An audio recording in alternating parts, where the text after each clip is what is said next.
বাংলাদেশে এখন যে নির্বাচনটা হইতে যাচ্ছে এই নির্বাচনটা কিন্তু সাধারণ কোনো নির্বাচন না।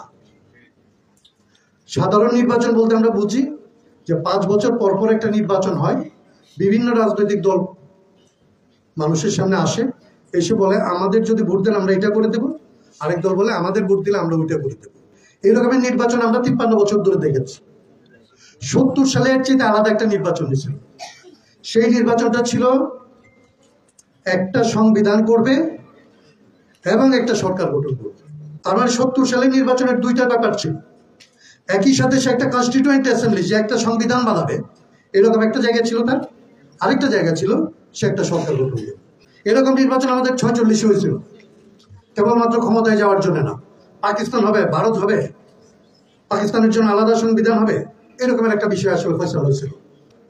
সামরিক শাসন থাকবে বাংলাদেশে, সামরিক বাহিনী শাসন করবে, নাকি আসলে রাজনৈতিক দলের রাজনৈতিক ব্যক্তিত্বরা আসলে শাসন করবে, শাসন ব্যবস্থা কিরকম হবে, এটার জন্য এক ধরনের একটা রূপরেখার প্রয়োজন হয়েছিল 90-এর আন্দোলনে।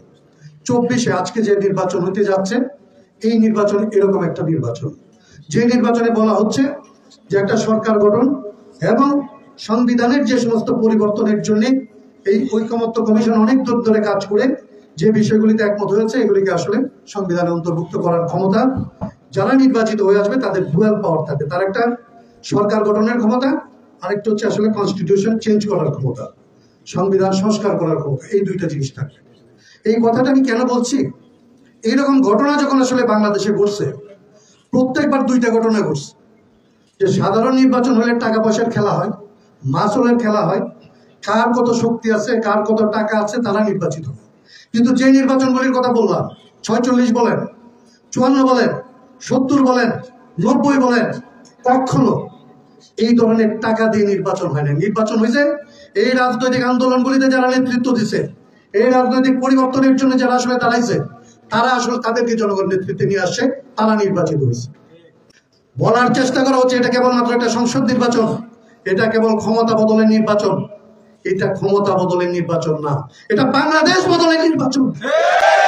যখন আপনি মনে রাখবেন এই নির্বাচন বাংলাদেশ বদলের নির্বাচন, তখন আপনি দেখবেন 70 সালে কে আসলে প্রার্থী হয়েছিল, লোক আমার গায়ে গালা দাঁড়াইছিল, কোন প্রার্থীকে জনগণ চিনে নাই, জনগণ একটা রাজনীতিকে ভোট দিয়েছে।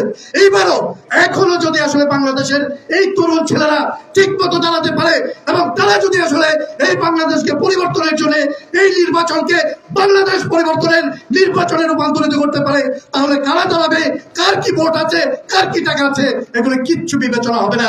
বাংলাদেশ জিতবে, বাংলাদেশের পরিবর্তন জিতবে, বাংলাদেশের রাজনীতি জিতবে।